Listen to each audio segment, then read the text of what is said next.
Hey guys, Ninja here. Welcome to the first episode of Ninja Academy.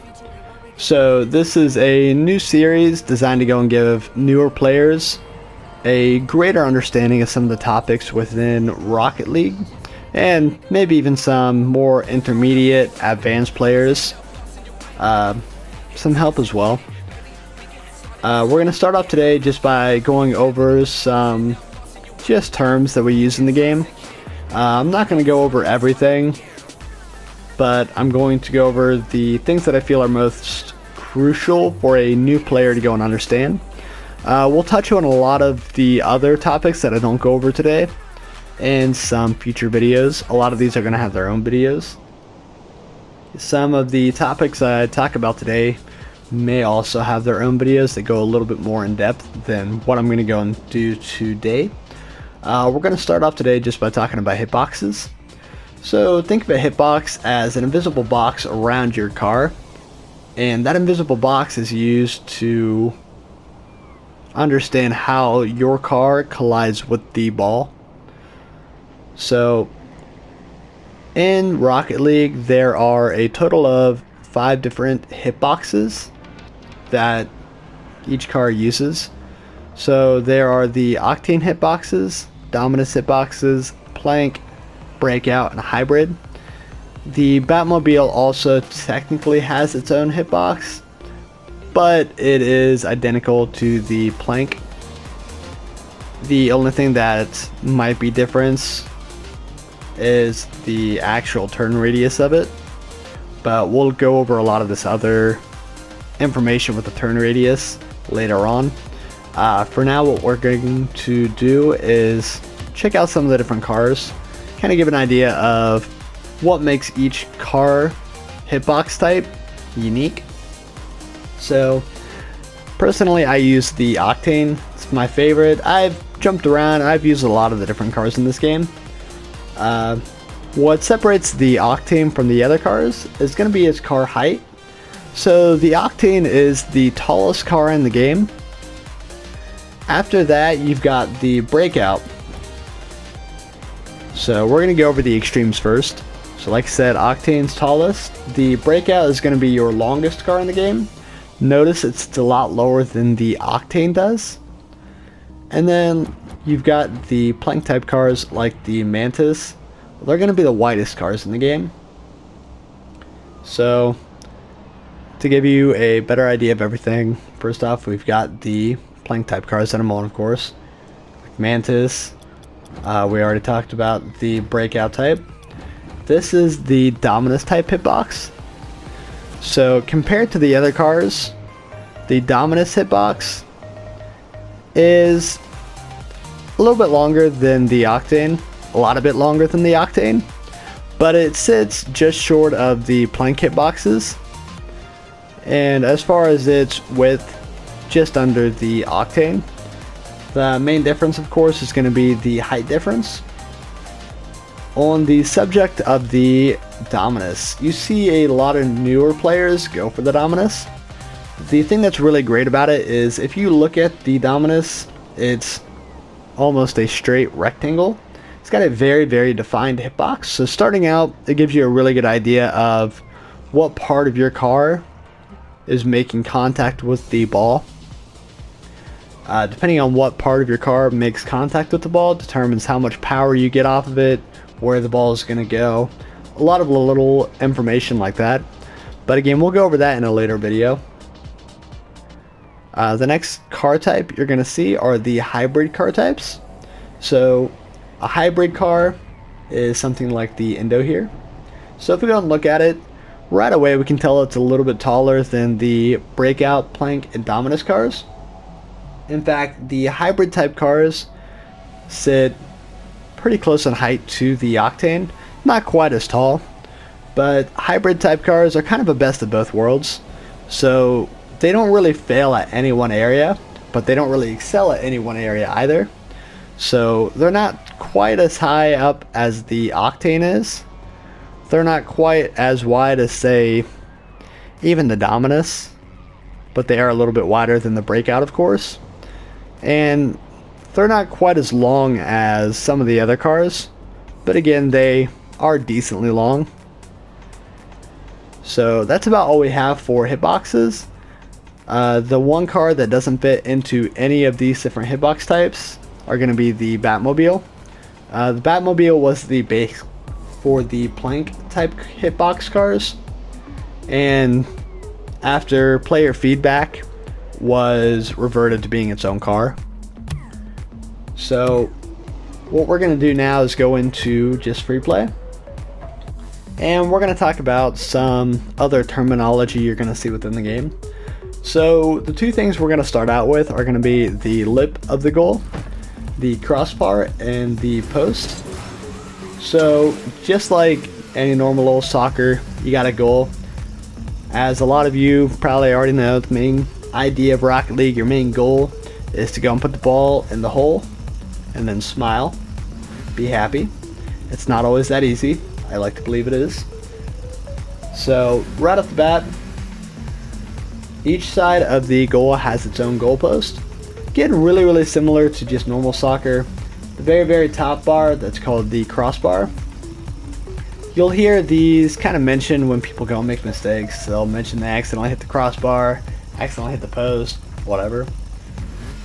This area right here as well, kind of on the side where you begin to go up the wall, this is the lip. You're not going to really hear people talking about the lip too much. Generally, it's when people go and mess up, they catch it when they're trying to go in or out of the goal, and rather than just driving straight in it, they kind of flip over, don't really have a solid landing for their car, and lose control for a little bit.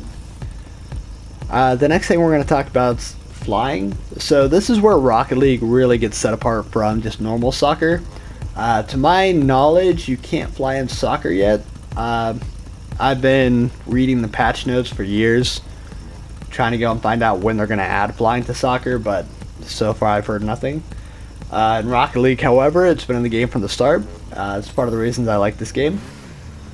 So as far as flying goes, at lower levels in the game, you're not really going to see this happen a whole lot. As you get into higher and higher levels though, flying happens just about every few seconds.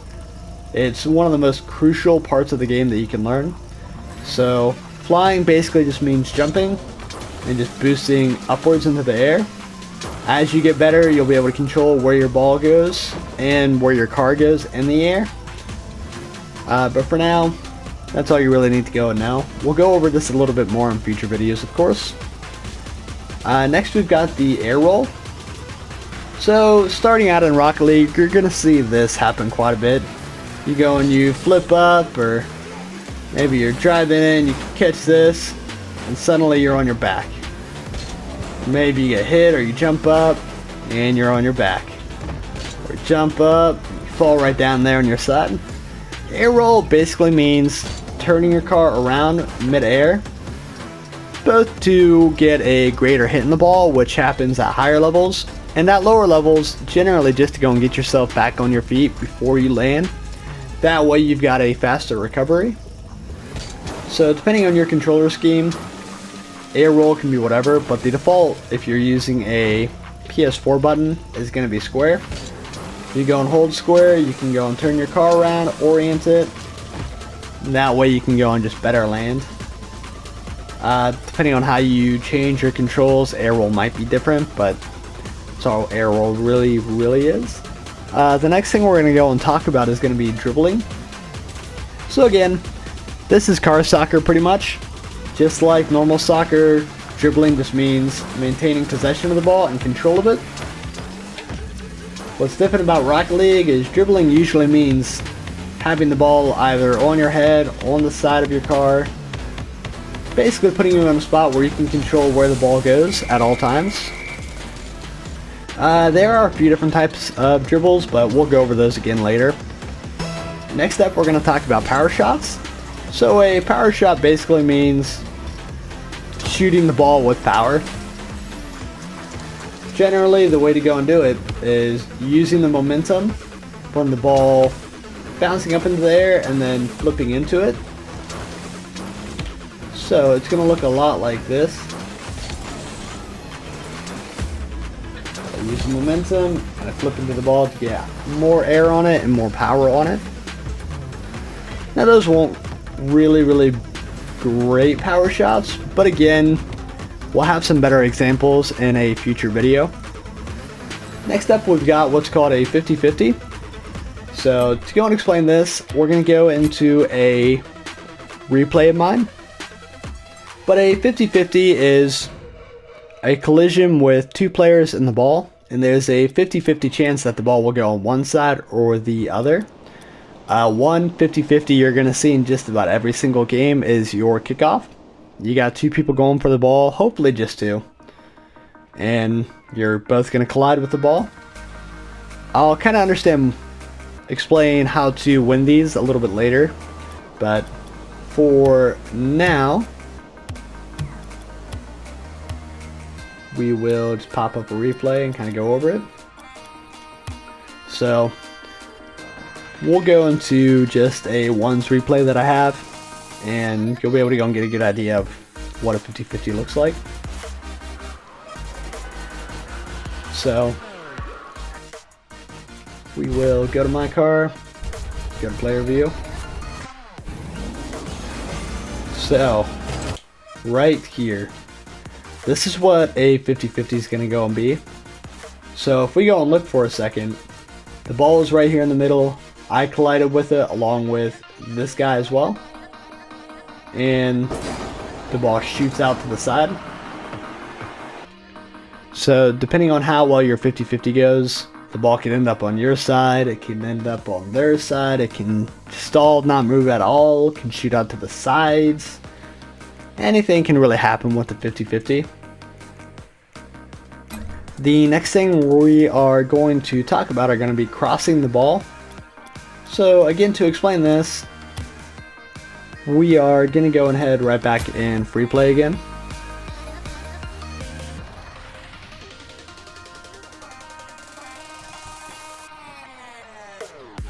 And once we get into free play, we'll explain it a little bit more. But the gist of it is you are pushing the ball up the wall and over the goal.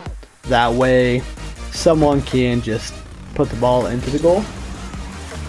So this is a cross. Take it right up here on the side, and I push it right over the goal.